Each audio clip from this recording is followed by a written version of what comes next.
In this tight real estate market, there's actually a very good strategy for a buyer to find a deal on a house even when there's bidding wars on other similar houses. And this is a strategy called leftover properties. There are many houses for sale that should be sold immediately for a high price, but they're being overlooked by buyers for one of a few reasons that really are not deal breakers. There's something that is an error on the part of a seller or a realtor. And we're going to take a look at how you can find these hidden secret properties in the leftover property category. I'll give you a couple examples of homes we've seen recently that fit this category. We looked at a property just last week that was listed in the MLS as off-grid. And off-grid normally means it's not connected to electrical or plumbing or water. And the property was very rural. It was out in the middle of nowhere. It was on 14 acres. And it was kind of a dilapidated house, had an old barn next to it. And it mentioned, even in the listing, it said off-grid. And it said that the well connection is under repair. So those are two things that would lead a potential buyer to think this is a house that's not connected to utilities, doesn't have electricity. But in looking at the photos, you could see that there were electrical devices in the house. There were outlets, there were lights, there was even an air conditioner unit. So there was many things about the property that were of interest, so I emailed a realtor that we deal with in the area and asked them, well, what is this source of electricity? Is it on solar? Is it on wind? Is it a generator? And so the realtor contacted the listing broker and said, no, it's got electricity. Well, the reason it had said off-grid was to use kind of a marketing phrase that indicated that the house was rural. It was away from neighbors. It wasn't really off the grid. It was just remote. Here's a house that had been on the market for 100 and something days in an area where houses are selling in 24 hours. House was priced well. Condition of the house was a little bit less than ideal, and we'll talk about that momentarily. But it was not off-grid. How many buyers do you think avoided that listing because it said off-grid? That's what you want to look for. Second example of a property is one which has a physical condition which is turning off buyers. Many years ago, I was looking at properties. This happened to be in Florida. And it was a neighborhood where the houses were almost identical. It was one of those subdivisions where houses had been built in the 90s, almost identical to one another, a few minor differences. And at the time, these houses were selling for in the 170, 180 range. These houses are now almost 500 grand. And I'd looked at a couple of them, 165, 172, 185. And it was a house that was for sale for 129. Couldn't figure it out. I looked at it, nothing wrong with it on the pictures. And I went to view the house and I realized what the problem was. The carpet in this house was shag carpet from the 80s. It had not been replaced in probably 20 years. People had pets and dogs, and it was like caked with like a grime, almost where it was matted down. And the edges of the walls low had kind of like grime and splattered grease and things on the wall. The house looked terrible. There was an outdated kitchen and some other outdated appliances, but the houses that were 160, 170, 180 all had outdated appliances. What they didn't have, though, was this grimy floor. Buyers could not imagine even stepping foot into this house. In reality, the fix was a few grand for carpet and some paint on the walls. It was what a lot of people refer to as curb appeal. People probably had looked at this house and decided against it because of this one feature that kind of looked like it was a deal breaker. It kind of made the whole house. Everything about the house was defined by this carpet and this floor. And having seen that this house was on the market back in this era, was in the 2000 era, for 160, 180 days, offered less, and ended up with a house for about 120 that needed $3,000 worth of carpet and paint, and was the same value as the 170 house.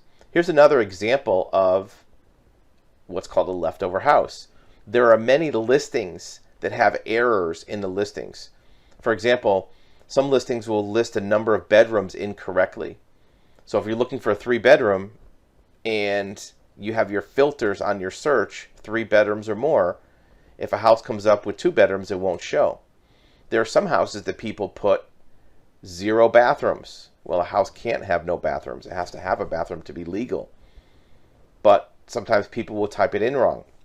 Sometimes people type in the square footage incorrectly.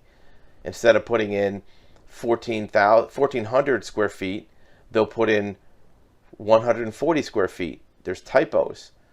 So look for properties that have one or more of these errors. How do you find them? Well, the first thing is take all your filters off of your listings. Even if you're not looking for a condo or a townhouse, include that in your search, because sometimes a single-family house is improperly listed as a townhouse or multifamily. Make sure that you're not eliminating properties that are typed in error by the realtor. You might say, well, I could tell from the photos that it's a condo. Well, maybe you can, but here's the thing. There are also examples where photos are sometimes uploaded improperly of the wrong house. We've seen where a single-family house has been listed as a multifamily, and the picture is kind of hard to tell which one it is, and buyers won't look at it. It is going to take some extra work of spending a few minutes of time looking at more listings than maybe you intended to. But in this market, is it worth spending an extra hour worth of scrutinizing listings versus missing out on a house that everybody else is missing out on? Now it eliminates your bidding war.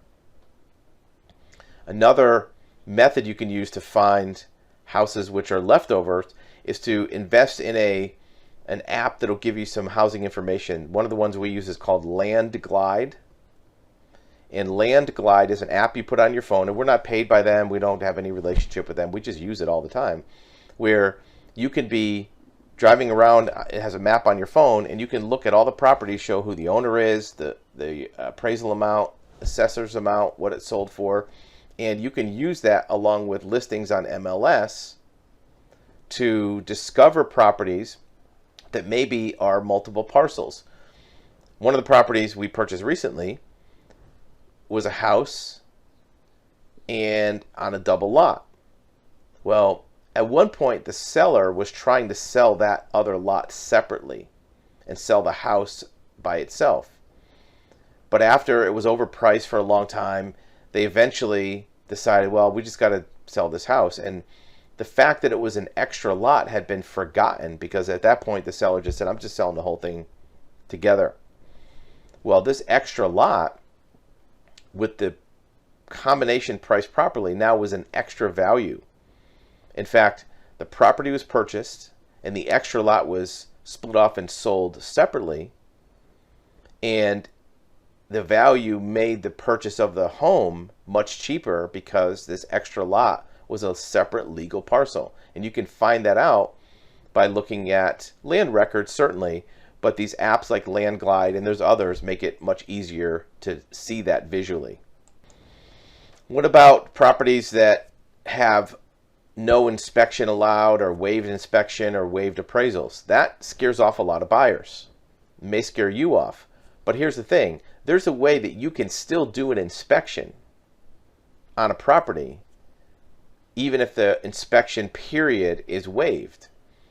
There's no rule that says on a showing you can't do a limited inspection.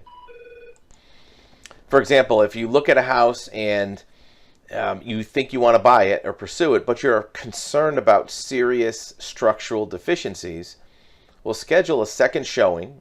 Maybe Maybe you put in an offer and you get an offer accepted. You can schedule a second showing, and at that showing, bring along with you a general contractor. It doesn't even have to be a home inspector.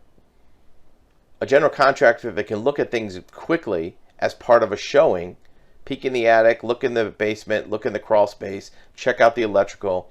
Most of the things that would be deal breakers for you for an inspection, high dollar, high value repairs, a good general contractor can observe. And even if you pay them a few $100 to spend an hour with you at a showing as a interested party in a showing, they can see some of the things that would maybe be 90% of what would be discovered in an inspection. If the roof is peeling, if there's water stains, if the attic has damage, if the crawl space has cracks in foundations, they can find a lot of the things, arcing in outlets. So you can do kind of a sneaky inspection by making it part of a showing. Just drag your feet on the showing, make the showing take long, and have the other person tag along as kind of like a third baseman, taking a look at the things that are important, and then make any conversations about that separate. Don't have them point things out while you're doing the showing, but have them just observe things, remember things, and then after you leave, they can tell you about what they saw.